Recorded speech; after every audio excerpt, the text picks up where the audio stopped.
we're painting a picture inspired by Moby Dick.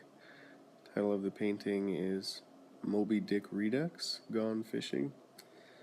So this painting was done in 11 hours, roughly, on ProCreate on an iPad Air 2. There's 6 layers to the painting, which is,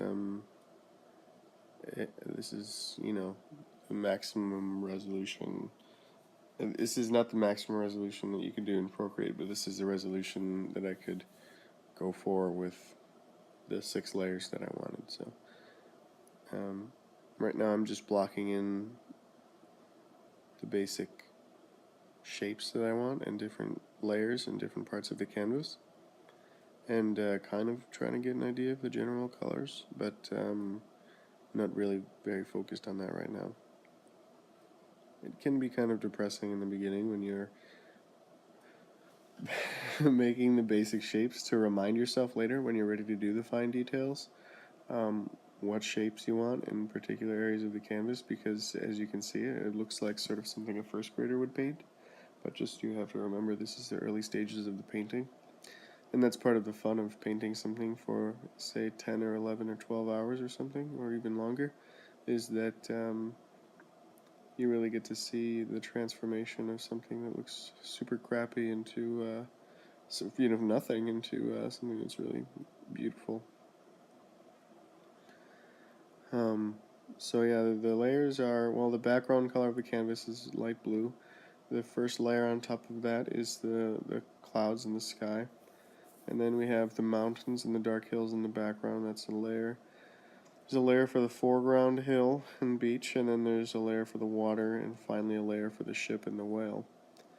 And right now I'm doing, using a fine version of the Hessian brush, we're doing a light layer of sticks and dead foliage on the forest floor, on the hills there. And it's my theory that with digital painting, because you don't have to worry about paint drying or anything, that it's really good to get in the habit of drawing things in layers.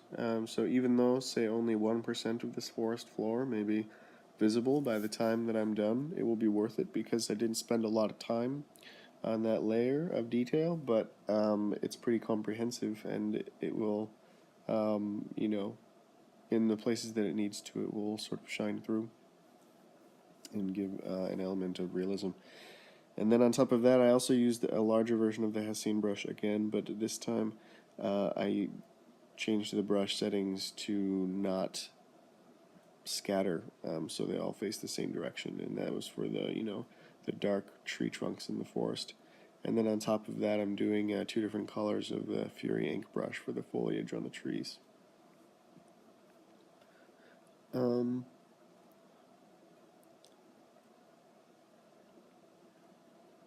And I'd also used the same technique for the forested hills in the background layer by the mountain. I just use it with darker colors. And that's supposed to be a boulder there, in case you couldn't tell. It's supposed to be a boulder there in the forest.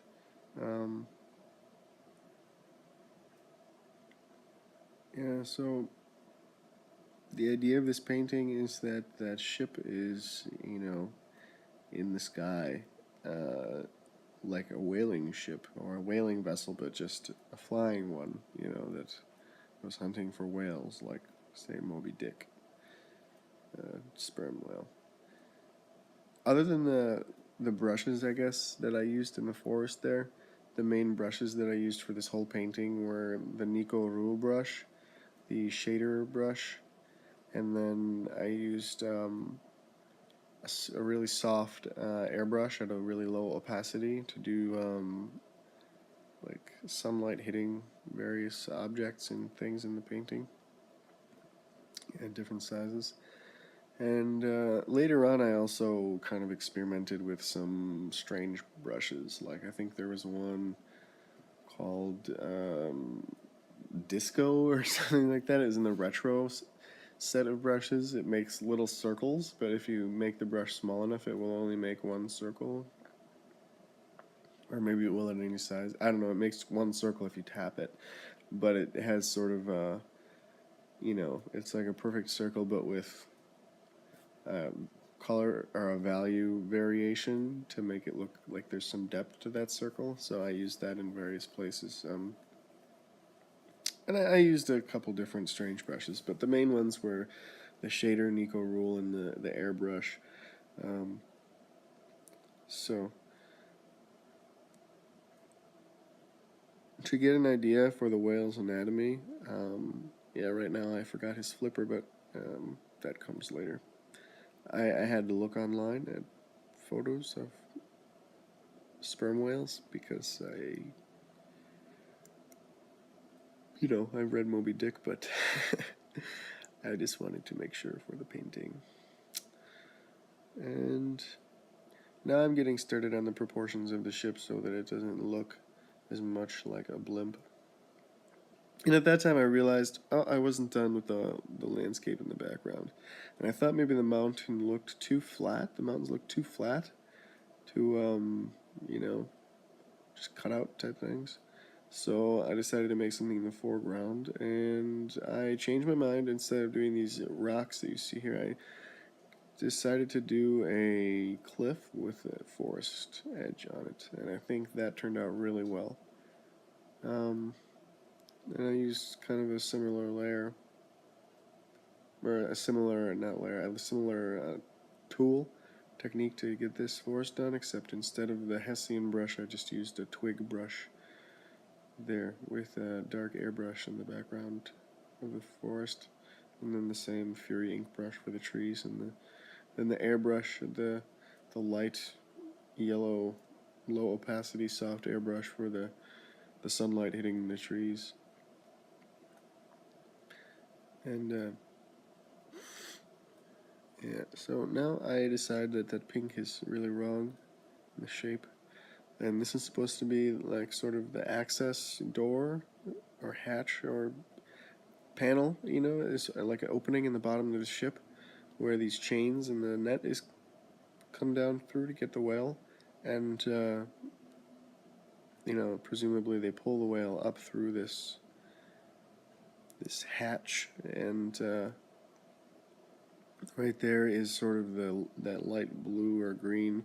That's the panel that like slides away to reveal this opening in the bottom of the ship. And it's kind of an odd design, but it was the inspiration for the painting was, I just had this idea because I read Moby Dick, and I was thinking like a punning version of like a whaling vessel. Like what if you used an airplane or like a rocket ship or a spaceship type thing, or a steampunk type spaceship, or like an alien spaceship, like a flying saucer to beam a whale out of the water. And then I was like, hey, that would be kind of an interesting painting if I did it right. I don't know. I was just really bored when I when I was inspired to make this painting. So yeah, I'm experimenting with the vignette effect, kind of overlay on the top layer, but I elected against doing that in the end. I believe I just thought the picture ended up being so bright and so colorful that I thought the vignette effect took away from the painting more than it added. So, as I got closer to the end of the painting, I really did a lot of detail on the ship and the things in that layer. Like the little guy in the boat that you see down there now, looking up like, what the hell? And at that level, the small guy that I drew on the chain there, the guy in the boat, and even the harpoon that's sticking out of the whale's side. That harpoon that was sticking out of the whale's side, that's inspired by, in Moby Dick, supposedly, Moby Dick had multiple harpoons stuck in him from previous altercations with whale ships. But yes, even this canvas, I'm really happy, like the resolution is really great, what I was able to do here on my iPad. But it was, like I said, the max resolution for the 6 layers. But at this resolution, once you get that small on the canvas for these little people, the detail that you can do is really pixelated. It's really not a lot of detail that you can do.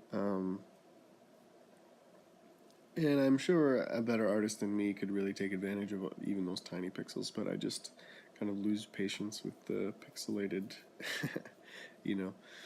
One solution is you could split a painting like this into multiple canvases, and then you could have a greater resolution for even the smaller elements on each canvas. And then obviously when you combine these canvases into one, um, maybe the resolution of the final canvas will be a little bit higher, but more importantly, even where some detail is lost, if it is, it will still look a little bit better because you originally painted it, I think, in a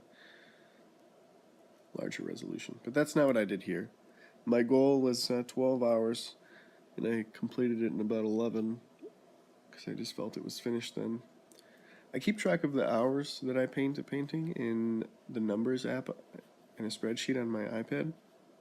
And I know that sounds kind of eccentric, but it's a good way to keep track of how much time you've put into a painting and how close you are to completing the intended time goal for a painting. So, I'm not sure how to pronounce this word, but I follow a subreddit which is sort of it's called pareidolia, something like that. It's when human beings see people post photographs because human beings see faces in inanimate objects sometimes, um, in nature or in human artifacts, just because we're so attuned to seeing human faces. And in my opinion, that effect is kind of here because, it's like the mouth of the ship is the mouth of a face, and then the two guns coming down on the side of the ship right above it are like, eyes or eyelids, and then like, that satellite dish is like a nose or something, and maybe that blue or green access door for that hatch on the bottom of the ship is like the tongue or something, but I don't know. Just an idea. I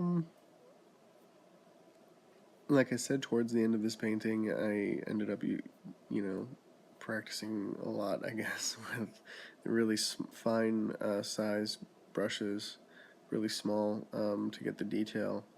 And I think that's one reason that I don't do a lot of human artifacts, buildings, and things like that, because it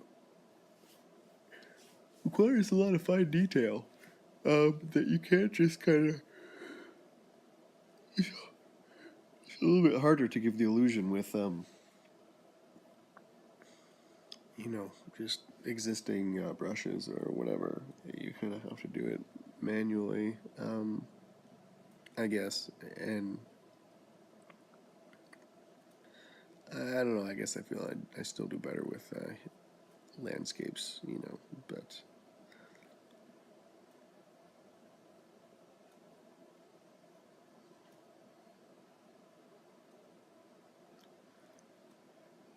So this is one of those cases where you kind of take a step back